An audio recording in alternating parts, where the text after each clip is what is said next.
on that's not being talked about, and yet it's happening in broad daylight, visibly. It's affecting everybody. It's certainly, it's no longer the joy it used to be to go hiking in the mountains, to go outside to ride my bike.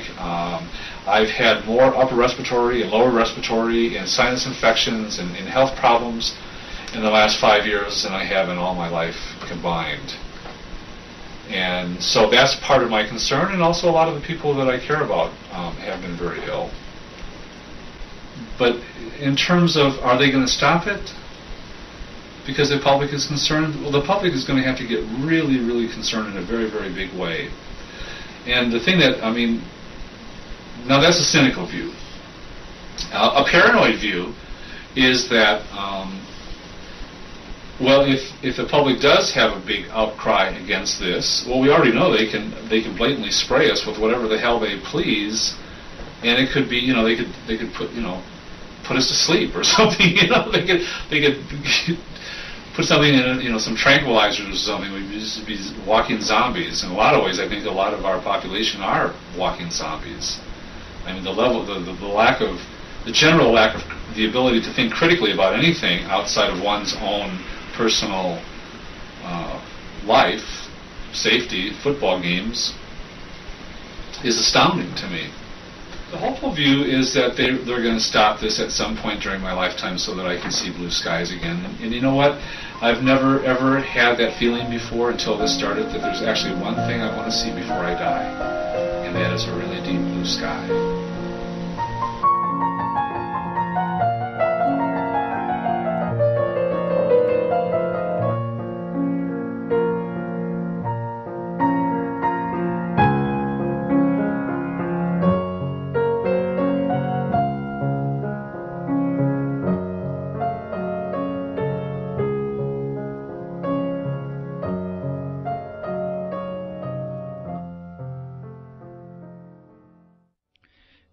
The following is a transcribed interview between Clifford E. Carnicom and Gwen Scott, naturopathic doctor and former CNN broadcaster, recorded in February of 2004. Question: when did you become aware?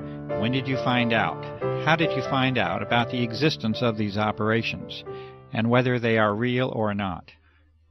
Response: well, it's interesting, because I realized that if I had been any place else on the planet, I might not have noticed.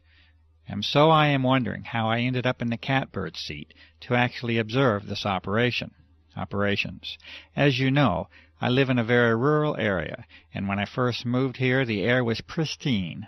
We had deep, deep blue, azure skies, thousands of stars literally at night. Probably one of the least polluted air supplies in this United States, because New Mexico is a very rural state, very few people, very little industry. It's one of the things that drew me here.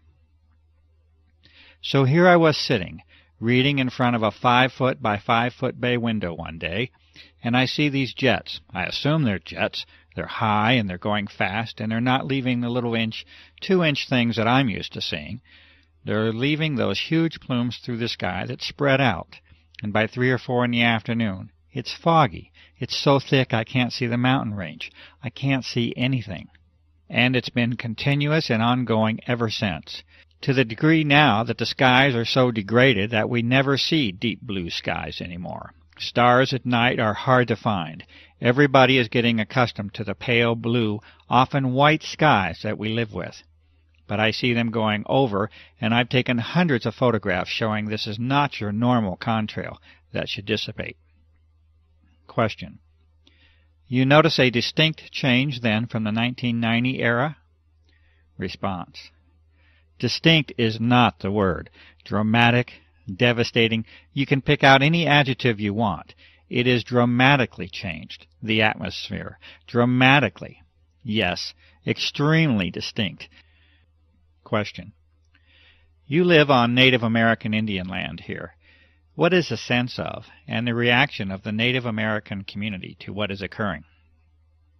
Well, it's interesting. I figured if anybody would pick up on it, it would be the Native Americans. And so I immediately went to friends of mine in the community and said, "Have you guys noticed?" And they are like, "Oh yes, we know absolutely what is going on."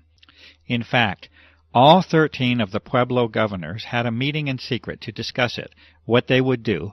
Would they come out and protest it openly? What would they do? And after this meeting they determined the following things. No, they would not. That it was just another dumb thing the white guy was doing, and at that point I don't think they understood the true significance. But now I think they do. But more importantly, that people wouldn't believe them. Or if they did believe them, would think it was only happening in this very confined space, and it really didn't affect them, and they were concerned for the gaming, that people wouldn't come to the casinos and things because they would think that just this area was experiencing it.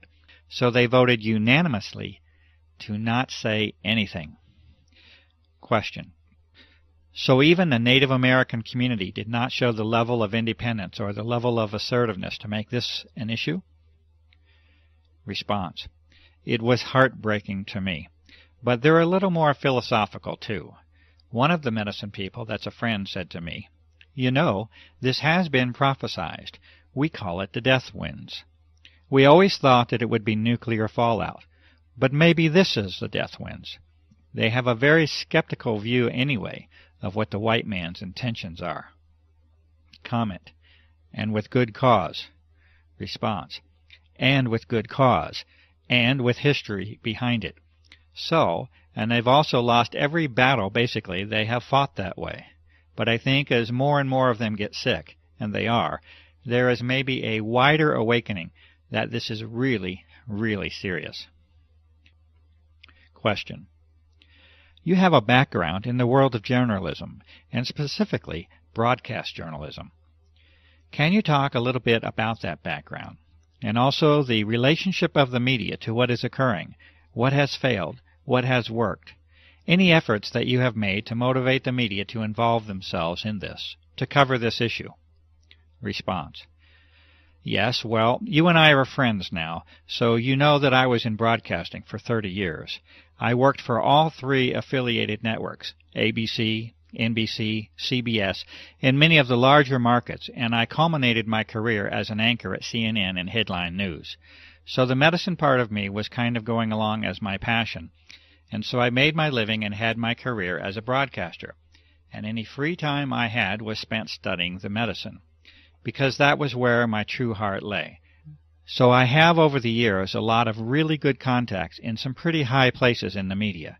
But I would imagine pretty much everybody watching this will know there has been dramatic changes in the media. Who owns the media? The quality of human now being attracted into the media. In other words, why are they there? When I started, it was mostly all print folk, and they kind of had to tell us, come on, clean up your act. This is visual. But people were coming from the old school of journalistic, afflict the comfortable, and comfort the afflicted. And you are the watchdog, and you go for that story, and you never accept the official version, and on and on and on. Most of the media and information we get now is owned by only 3 companies. When they deregulated, the FCC deregulated, they allowed these huge, like AOL, Time Warner, to gobble up. So you've got these large entities controlling all the information, whether it's film, radio, okay. So the complexion has changed, and I would say the kind of person drawn into it, when it became a place where you could make a really good living, and people would go, "Oh, I know you, you're so-and-so." It drew people with different agendas. So you don't necessarily have the hardcore, old-fashioned, get the story. I don't care if my hair is a mess, I don't care if I'm dripping wet. There's a few out there still, but for the most part. So that's that. And yes, when this started, I called in every chip I ever had. I called a very good buddy at CNN, who really assigned most of the stories. He was very high, very interested. I sent him your website, a lot of your information. He was high, yay, shut down, and I never did get an explanation. As you well know, I contacted some of our local media people. The main anchor on the local station wanted to do a story, we thought, and we shot a lot of video of the activity. In those days, it was very obvious. Now it's a little harder. You don't have the mornings where you have the deep blue sky, and then the afternoon. You get the pale blue-white sky if you're lucky. And as you well know, that story never aired. Comment. I would consider that a fairly serious dedicated effort by a media person.